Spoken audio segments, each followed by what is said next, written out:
నమస్తే. Welcome to citizens pulse. నేను మీ ఉదయ్.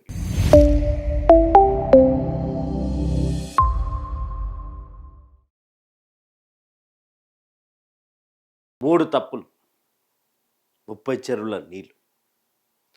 ఆ 3 తప్పులే ఈరోజు ఒక రాజకీయ భవిష్యత్తును ముగించే దిశగా నడుస్తా ఉంది.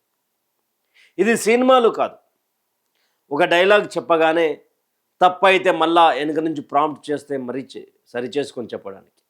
ఇది సినిమా కాదు. ఒక డైలాగ్ చెప్పగానే తప్పుడు వచ్చినా కూడా షూట్లో కవర్ చేసి డబ్బింగ్ స్టూడియోలో చెప్పడానికి. ఇదో ఫైట్ సీన్ కాదు. రౌడీలను కొట్టడంలో, రౌడీలతో కొట్టించుకోవడంలో దెబ్బలు తగిలిన హీరో, బుల్లెట్లు దిగిన హీరో లేచి రౌడీలను చంపడానికి. ఇదంతా రాజకీయం. రాజకీయంలోకి ఎంటర్ అయ్యేటప్పుడు చాలా తస్మత్ జాగ్రత్తలు తీసుకోవాల్సి ఉంటుంది. ఆ జాగ్రత్తలు పాటించకుండా నాకు అభిమానులు ఉన్నారు, నాకంటూ ఒక వర్గం ఉన్నది, నేను క్రియాశీలక పాత్ర పోషించగలను అని అనుకుంటే చెరువులో దుంకి చెవులు మూసుకున్నట్టే అవుతుంది. దాని వెనుక నా వెనుక కనిపిస్తున్నటువంటి తమిళ స్టార్ హీరో విజయ్ తలపతి. తమిళనాట, తెలుగు, హిందీ ఈ యొక్క కొన్ని ప్రాంతాలలో బాగా ప్రభావితం చేసేటువంటి హీరో. చాలామంది ఆ తమిళనాడులో హై ఫ్యాన్ బేస్ ఉన్నటువంటి హీరో. రజనీకాంత్, కమల్ హాసన్, చాలామంది సీనియర్ల తర్వాత విజయ్ ఆ పేరును దక్కించుకుంది. ఉన్నట్టుండి అనూహ్యంగా టీవీకే తమిళ వెట్రగజగం అనే ఒక పార్టీని స్టార్ట్ చేశారు. ఆ యొక్క పార్టీ ఇక మీటింగులు పెట్టి, అది పెట్టి, ఇది పెట్టి, అసలు ఏంది విజయ్ క్రేజ్ ఏంది ఇంతగానమా, కాబోయే సీఎం ఈయననే, డిఎంకే పొత్తు పెట్టుకోవడానికి చూసింది, ఏఐడిఎంకే పొత్తు పెట్టుకోవడానికి చూసింది. పూర్తి స్థాయిలో విజయ్ సీఎం అన్న విధంగా పోర్ట్రే చేసినాయి చాలా వరకు. అలాంటి విజయ్ ఇప్పుడు ఇరుకాటన పడ్డాడు. చెప్పినా కదా, సినిమా కాదు. రాజకీయంలోకి రావాలంటే మహామహనీయులే భయపడ్డారు. ఇదే తమిళనాడు సంబంధించినటువంటి all India super star Rajinikanth లాంటి వ్యక్తి ఒక అడుగు ముందుకేసి మరొకసారి వద్దు, మనం తట్టుకోలేమేమో అని, రాజకీయ కుట్రలను మనం పసిగట్టలేమేమో అని వెనుకడుగేసినటువంటి తరుణం. కమల్ హాసన్ ఇష్టపడేటటువంటి వాళ్ళు ఎవరున్నారు తమిళనాడులో? తలపతి విజయ్ కంటే ఎక్కువ ఫ్యాన్ బేస్ ఉన్నటువంటి హీరో కదా. ఆల్ ఓవర్ ఇండియాలో కూడా చాలామంది ఫ్యాన్ బేస్ కదా. అలాంటి కమల్ హాసన్ పోటీ చేస్తే ఆయన్నే గెలవలేదు. మీదికెళ్ళి ఆయన పార్టీలో ఎవరూ గెలవలేదు. తమిళ రాజకీయాలు ఒకప్పటిలా కాదు, తెలుగు రాజకీయాలు ఒకప్పటిలా కాదు, ఇప్పుడు వేరు. ఎంత ప్రభావితం చేసినా, మన సినిమాలు ఎంత బాగున్నా, ఆడ మనకంటూ రాజకీయంగా కుట్రలను, రాజకీయాన్ని నేర్చుకోవాల్సినటువంటి అవసరం ఉంటుంది. అయితే ఇక టీవీకేకి సంబంధించినటువంటి విషయంలో 3 సంఘటనల గురించి మాట్లాడుకునే ప్రయత్నం చేద్దాం. 3 సంఘటనలు ఏవేవి అంటే, ఒకటి కరూర్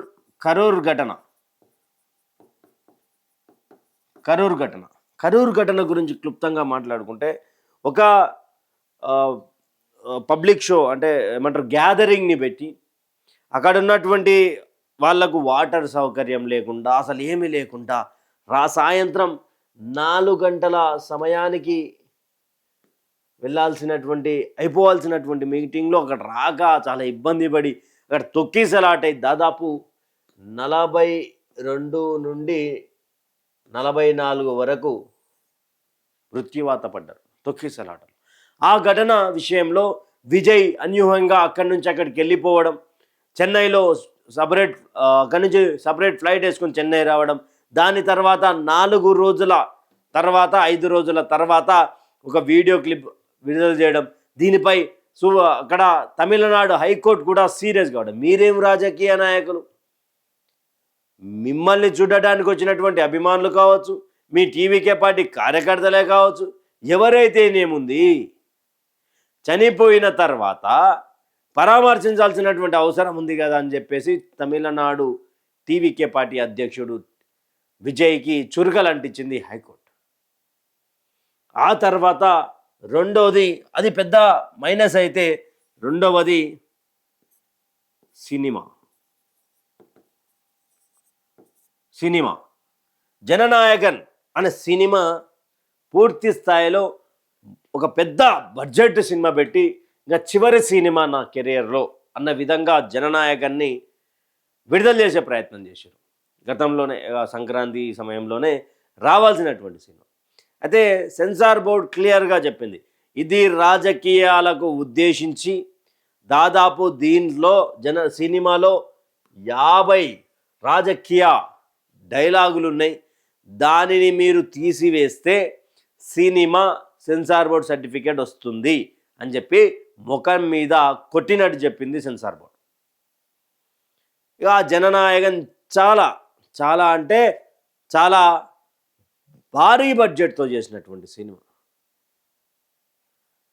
ఆ తర్వాత ఇది భగవంత్ కేసరి అని తెలుగులో బాలకృష్ణ మూవీ ఉంది కదా, ఆ సినిమాని కొంతమంది ఏదో మీ రీమేక్ అని డబ్బింగ్ అని ఏదో మాట్లాడుతూ ఉన్నారు. అయిన తర్వాత మూడవది, ఇక్కడ ఇది రెండో మిస్టేక్. ఇక్కడ సినిమా కూడా విడుదల చేయించుకోలేని స్థితిలో సినిమానా రాజకీయం అనే డైలామాలో విజయ్ తలపతి ఉన్నాడు అనేది ఈ యొక్క పరిస్థితులను చూసి అర్థమవుతుంది. మూడవది చాలా పెద్ద పరిస్థితి, విడాకులు. రాజకీయం వేరు, సినిమా వేరు అని ఎందుకనంటే ఇదే. సినిమాలో డైలాగ్ తప్పుపోయినా, ఫైటింగ్ తప్పు చేసిన, ఒకని కొట్టినకేవో ఇంకోని కొట్టినా అది ఎడిటింగ్లో కట్ చేసుడో లేకపోతే మళ్ళీ రీటేక్ చేసుడో ఉంటుంది. రాజకీయం అది అట్లా ఉండదు. ఎందుకు ఉండదు అంటే ఇలాంటి పరిస్థితులు ఎదురవుతూ ఉంటాయి. ఒకటి వెనుక ఒకటి, ఒకదాని వెనుక ఒకటి అటాక్ అవుతూ ఉంటాయి. రాజకీయంలో వెనక్కి తిరిగి చూసుకుంటే ఎన్నో కోల్పోయినటువంటి వాళ్ళు ఉంటారు. ఒకప్పుడు ఎంజీఆర్, తెలుగులో ఎన్టీఆర్, వీళ్ళు సినిమా నుంచి రాగానే రాజకీయం చేశారు. రాజకీయం చేసినట్టుగా అప్పుడు సినిమా హీరోని చూసి ఒక దేవుని క్యారెక్టర్ వేసినటువంటి వీళ్ళు రాజకీయంలోకి రాగానే వీళ్ళని చూసి పబ్లిక్ అంతా వావ్, మా హీరో సీఎం కావాలా, మా నాయకుడు కావాలా అంటూ వీళ్ళు పబ్లిక్ ఆదరించింది. ఇప్పుడు అట్లా అసలు పబ్లిక్ లేరు. ఇప్పుడు ఇక్కడ డివోర్స్, తన భార్య సంగీత ఘాటు వాక్యాలు చేశారు అనేది తెలిసింది. అయితే ఇది ఎవరు చేయాలా? రాజకీయంగా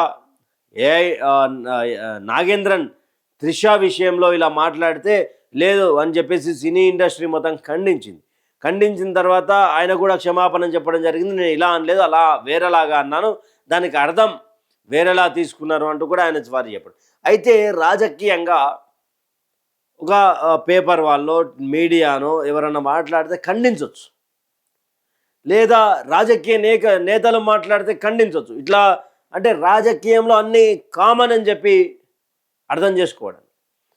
ఇట్లా తలపతి విజయ్ పలానా రూమర్స్ అనుకోవచ్చు, వేరే వారితో వైవాహిక సంబంధాలు, అక్రమ సంబంధం అనుకోవచ్చు, ఇలాంటివి పెట్టుకుంటున్నాడు అనేది ఎవరికైనా తెలిస్తే వాళ్ళు ఏం పత్రికలలో వస్తే దాని మీద ఏదోగా పరువు నష్ట దావా కేసు కింద, తర్వాత ఈ రాజకీయాలకు వచ్చిండు కదా, రాజకీయాల్లో తట్టుకోలేక రాజకీయం చేయలేక మా వాడిని ఇబ్బంది పెడతా ఉన్నారు అని అభిమానులు, పార్టీ కార్యకర్తలు, నాయకులు మాట్లాడడానికి ఉంటుంది.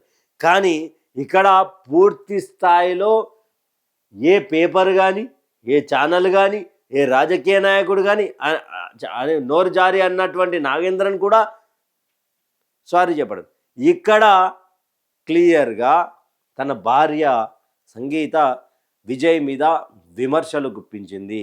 అక్కడ ఉన్నటువంటి కోర్టుకు వెళ్ళి నాకు డైవర్స్ కావాలండి, నా భర్త రెడ్ హ్యాండెడ్గా ఒక ప్రముఖ సినీ నటితో అక్రమ సంబంధం పెట్టుకున్నాడు, గతంలో తెలిసింది. గతంలో తెలిసిన తర్వాత నేను చెప్పడం జరిగింది, తర్వాత నేను మారిపోయాను, పెద్దల సమక్షంలోనే నేను మారిపోయాను, నేను ఆ హీరోయిన్ దగ్గరికి పోను అని చెప్పి మమ్మల్ని నమ్మబలికించి ఈరోజు ఆ హీరోయిన్ తోటే అక్రమ సంబంధంగా ఉంటున్నాడు, వైవాహిక సంబంధం లేకుండా ఉంటున్నాడు అనేది కూడా అక్కడ ఆమె స్పష్టం చేసినట్టుంది. అయితే విజయ్ తన భార్య సంగీతకు 1999లో ఒక సినిమా షూటింగ్ ఏదో టైంలో ఆమె చూసుకురు, లవ్ చేసుకుని పెద్ద ఎత్తున పెళ్లి చేసుకురు. ఇంకా చాలామంది నెటిజన్లు మాట్లాడేది ఏంటంటే టీవీకే పార్టీకి సంబంధించినటువంటి విజయ్ దగ్గర భరణం తీసుకోవడానికి తన భార్య ట్రై చేస్తూ ఉన్నది, ఈ మధ్య కామన్ అయిపోయింది అని మాట్లాడుతూ ఉన్నారు. ఆమె ఆమె ఇప్పుడు ఉన్నటువంటి ఇల్లుని నాకు ఇయ్యాల భరణం కింద అని ఏదో పెట్టినట్టు తెలుస్తుంది. కాదే నెటిజన్లు తెలుసుకోవాల్సింది ఏంటంటే సంగీత దాదాపు విజయ్ కంటే 50 రెట్లు ఎక్కువ ఆర్థికంగా బలం ఉన్నటువంటి మహిళ. తన తండ్రికి శ్రీలంకలో, తమిళనాడులో, ఆల్ ఓవర్ ఇండియాలో మంచి మంచి బిజినెస్లు ఉండడం, తర్వాత సంగీత చాలా వరకు తన తండ్రి నుంచి వచ్చేటువంటి ఆర్థికం ఏదైతే ఉందో అది బలంగా ఉండడం, ఇక్కడ విజయ్ నుంచి భరణం తీసుకోవాల్సినటువంటి అవసరం లేదంటూ మరికొంతమంది నెటిజన్లు ఫైర్ అవుతా ఉన్నారు. అయితే ఇక్కడ విజయ్ ప్రముఖ సినీ యాక్ట్రెస్తో ఉన్నాడు అంటూ తన భార్య చేసినటువంటి వాక్యాల మీద ఇప్పుడు నాగేంద్రన్ చేసినప్పుడు సినీ ఇండస్ట్రీ అంతా ఒకసారిగా బగ్గుమన్నది. ఎవరి మీద? నాగేంద్రన్ మీద. ఇట్లా అంటావు నువ్వు, త్రిష గారు ఇంట్లోకి వెళ్ళి ఎట్లా రావాలంటావు అనే దాని మీద ఒక కాన్సెప్ట్ మీద మాట్లాడు. తర్వాత ఒక్కొక్కటిగా బయటికి వెళ్ళడం, సంగీతతో విజయ్ దాదాపు 2 సంవత్సరాల నుంచి దూరంగా ఉంటే దాదాపు 26 లేదా 25 ఏళ్ళ అబ్బాయి, తర్వాత అమ్మాయి కూడా సంగీత విజయ్ దంపతులకు ఉండడం, ఇవన్నిటి కూడా ఇప్పుడు తన భార్య బయటికి వచ్చి చెప్పేసరికి ఇదేమన్నా రాజకీయంగా తన భార్యకి ఏమైనా నూరు పోసి ఏమన్నా ఇదేమన్నా గేమ్ ఆడిస్తున్నారా? ఏప్రిల్ మేలో ఎలక్షన్స్ ఉన్నాయి, నెక్స్ట్ మంత్ లేదా వచ్చే మంత్లో ఎలక్షన్స్ ఉన్నాయి. ఈ యొక్క టైంలో దెబ్బే పడే ఎవరికి అంటే టీవీకే. దీన్ని పూర్తి స్థాయిలో ఈ యొక్క ఆరోపణలు వచ్చినాక కూడా విజయ్ త్రిష ఇద్దరు కలిసి ఒక వెడ్డింగ్కి పోవడం, అక్కడ నెటిజన్లు త్రిష విజయ్ కృష్ణన్, టీవీకే అంటే తమిళ వెట్రగజకం కాదు, త్రిష విజయ్ కృష్ణన్ అనే ఏదైతే ఉందో దానికి సంబంధించినటువంటి పార్టీ పేరు ఇది త్రిష పేరు కలిపిందంటూ కూడా నెటిజన్లు బాగా హల్చల్ చేస్తూ ఉన్నారు. అందుకే ముందుగానే ఒక మాట చెప్పిన, సినిమా వేరు, రాజకీయం వేరు. ఇప్పుడు భార్య వచ్చే ఇదంటే ఎవరు కూడా, ఏ పత్రిక కూడా, ఏ నాయకుడు మాట్లాడినా రివర్స్ వాళ్ళకే అవుతుంది. కానీ తన భార్యనే వచ్చి విజయ్ మీద ఆరోపణలు చేసేసరికి ఇప్పుడు ఈ యొక్క టీవీకే పార్టీకి సంబంధించినటువంటి అభిమానులు ఎట్టుపోవాలి. ఒకవేళ పబ్లిక్లోకి పోయినాక కూడా తన భార్యను వదిలేసి వేరే అమ్మాయితో అక్రమ సంబంధం పెట్టుకున్నటువంటి విజయ్ పార్టీకి మేము ఎట్లా ఓటు వేయాలా అనే క్వశ్చన్ మార్క్ తీసుకురావడానికి మరి ఏమన్నా డిఎంకే ఏఐడిఎంకే ఇరికానా పడేసిరా విజయ్ని?